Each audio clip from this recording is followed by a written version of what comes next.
તો નયનભાઈ, આ જે તમે બધા જુઓ ને, આ જો તમે દુપટ્ટા છે, પછી તમારી પાછળના ભાગમાં જુઓ તમે ઘણી ખરી જે માનતાઓ હોય, આ માનતાને પૂરો કરવા માટે આ રીતે જે છે શાળાવાળા માતાજીનું આ મુખ્ય સ્થાન છે.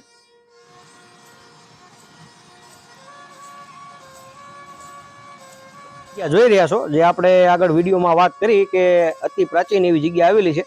તો આ જગ્યા હું તમને હવે મુલાકાત કરાવું અને આનો વધુ ઇતિહાસ આપણે કહેવાય કે શૈલેષભાઈ પંચાલ પાસેથી મેળવીશું. જોકે એ મારા મામા થાય છે, તો એમની પાસેથી આપણે આ જગ્યાનો વધારે ઇતિહાસ કહેવાય કે ઇતિહાસની પુષ્ટિ આપણે કરવી. તો મામા, આ જે આપણે બધા જે વૃક્ષ જોઈ, આ બધા કદમના જ આપણે બધા કદમના છે.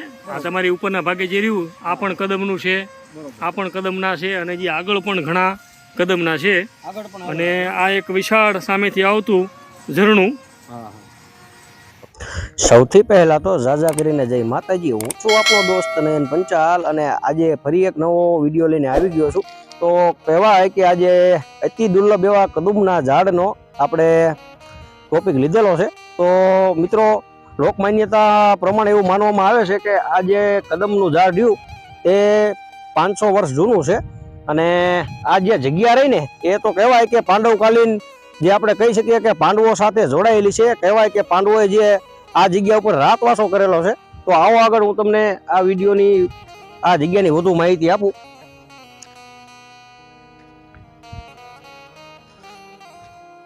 તો આ જે જગ્યા તમે જોઈ રહ્યા છો, કહેવાય કે આજે અહીંયાના જે મહંત હતા તેમની આ સમાધિ આવેલી છે, જે તમે વિડીયોમાં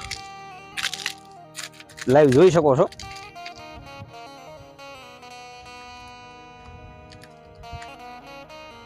તો હવે આપણે પહોંચી ગયા છીએ અહીંયાના મુખ્ય દ્વારે. તો અહીંયા આગળ હું તમને આગળ આ જે ઝરણું આવેલું છે, કહેવાય કે 5,500 વર્ષ જૂનું આ ઝરણું છે એવી લોકમાન્યતા આપણે જોવા મળે છે. જે પાંડવો અહીંયા રાતવાસો કર્યો એ વખતનું કહેવાય કે આ ઝરણું હોવાની આપણને લોકમાન્યતા જાણવા મળે છે. તો ચાલો હવે તમને હું અંદર પછી જે કહેવાય કે કદમના ઝાડની બાજુમાં જ એક શિવ મંદિર પણ આવેલું છે, તો તેના પણ દર્શન કરાવું. તો વિડીયોમાં છેલ્લે સુધી બન્યા રહેજો.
તો આ જે તમે જગ્યા જોઈ રહ્યા છો, જે આપણે આગળ વિડીયોમાં વાત કરી કે અતિ પ્રાચીન એવી જગ્યા આવેલી છે, તો આ જગ્યા હું તમને હવે મુલાકાત કરાવું અને આનો વધુ ઇતિહાસ આપણે કહેવાય કે શૈલેષભાઈ પંચાલ પાસેથી મેળવીશું. જોકે એ મારા મામા થાય છે, તો એમની પાસેથી આપણે આ જગ્યાનો વધારે ઇતિહાસ કહેવાય કે ઇતિહાસની પુષ્ટિ આપણે કરવી.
તો આપણી સાથે મામા જોડાઈ ગયા છે. તો મામા, હવે આપણને અહીંનો જે ઇતિહાસ છે એની પ્રાપ્તિ આપણા દર્શક મિત્રોને કરાવો.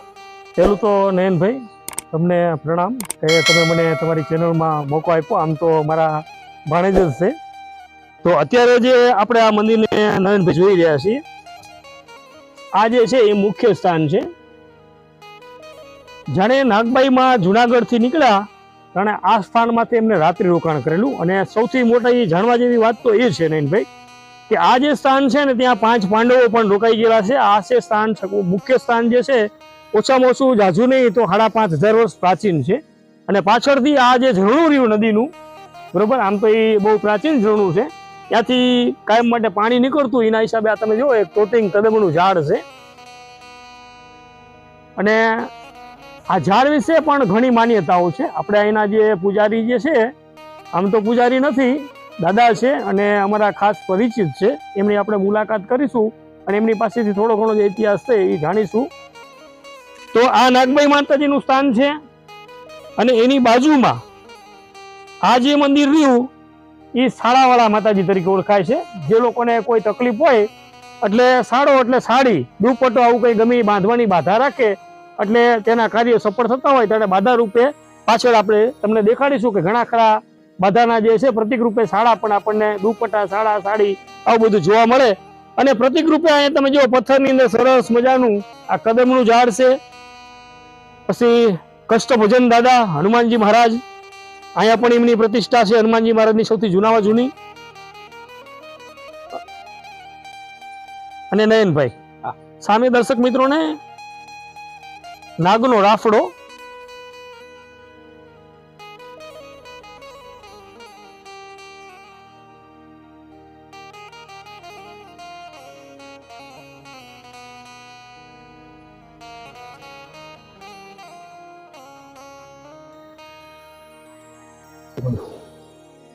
અને આ એક દ્રશ્ય છે જેની અંદર નાગબાઈ માતાની સાથે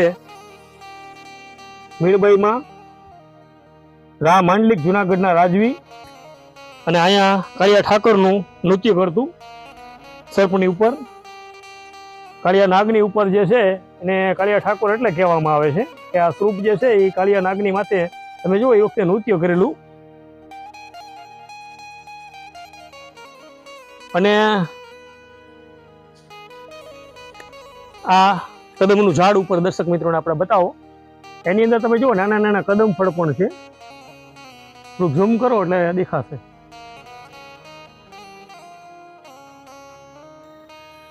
બીજું કે આ જંગલમાં છે. ધાંગધ્રાથી ઓછામાં ઓછું જાજુ નહીં તો 12 કિલોમીટર દૂર છે.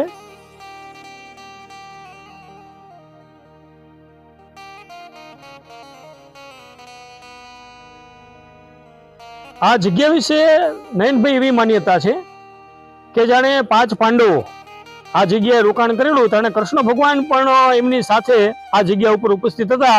અને કૃષ્ણ ભગવાન જે જગ્યાએ ઉપસ્થિત હોય ને ત્યાં ક્યાંક ને ક્યાંક એમના નિશાની રૂપે, સાક્ષી સ્વરૂપે ત્યાં કદમના ઝાડના તમને દર્શન અવશ્ય થતા હોય છે. એના હિસાબે આ જે કદમનું ઝાડ છે એ આ જગ્યામાંથી આપમેળે ઉગી નીકળેલું છે. અને આ એક જ નથી, આની પાછળના ભાગમાં ઓછામાં ઓછા બીજા 10 થી 20 ઝાડ છે.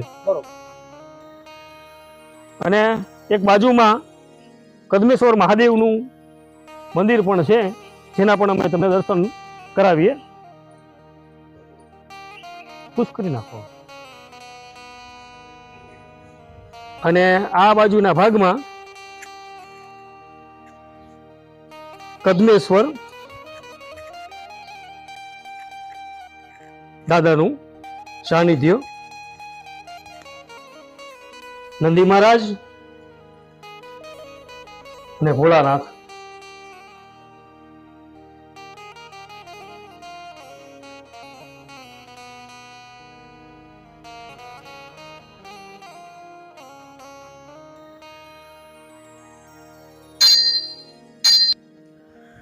તો ચાલો હવે જે તમને આગળ જે ઝરણાના તમને મેં બતાવ્યું તો તેના થોડા સિનેમેટિક શોટ તમને બતાવીએ.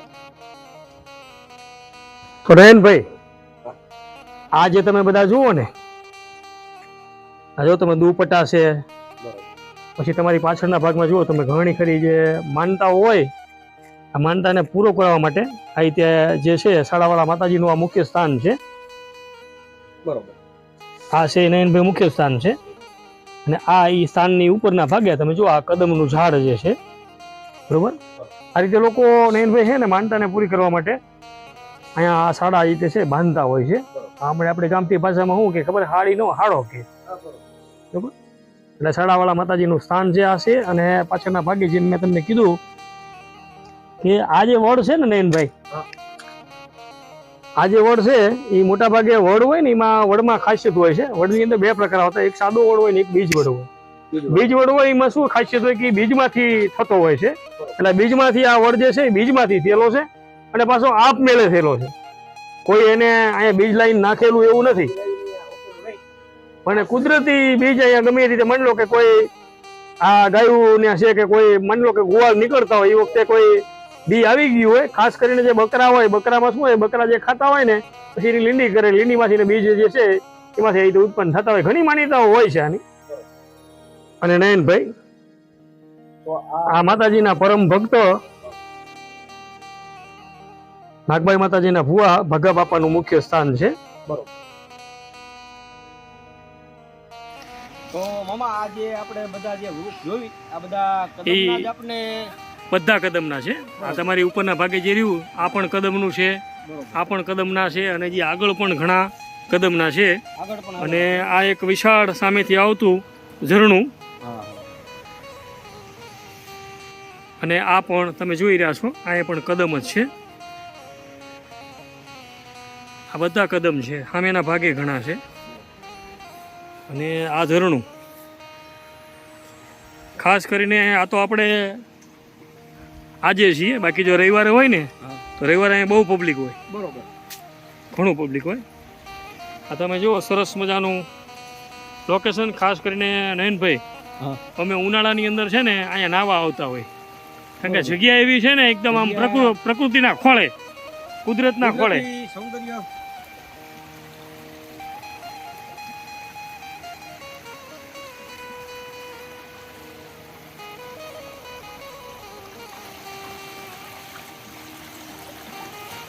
અને આ બધું પાણી રહ્યું ને એ આગળ એક હતાપર છે ગામ છે એની બાજુમાં એક મોટો વિશાળ ડેમ છે. બધું પાણી ડેમની અંદર સમાવેશ થાય અને આ પણ જે છે એ પણ કદમનું છે અને આગળ પણ હજી એક બે છે પણ આ પાણી ખૂંદીને આપણે જઈ ન શકીએ. અને નયનભાઈ આ તમે ચૂલો જોવો અહીંયા આ જે આપણે માલધારી નીકળે ને અહીંયા પોતાના માલ ઢોર લઈને જાણે અહીંયા ચા પાણી છે આવી રીતે ઘરે એના માટેનો મંગારો છે. બરોબર. એટલે આ બાજુનું જે જીવન રહ્યું ને બધું એકદમ હાવ ગામથી છે દેશી જીવન. દેશી જીવન.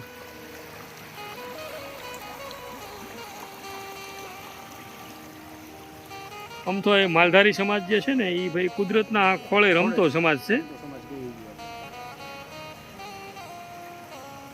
અને ખાસ કરીને અહીંયા શું હોય કે આ સ્થાનમાંથી મંગારો કરવાનો મુખ્ય કારણ એ હોય કે અહીંયા એમના માલઢોર પાણી પણ પી શકે અને પોતે અહીંયા થોડી વાર કલાક બે કલાક આરામ કરવો હોય તો આરામ પણ કરી શકે.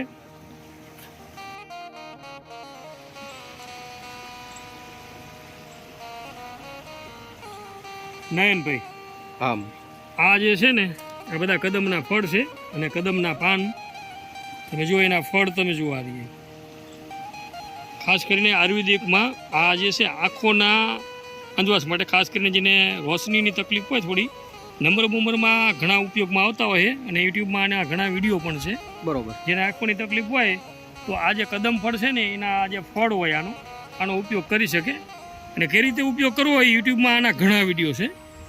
તમે જુઓ કેવું ફળ છે. બરોબર.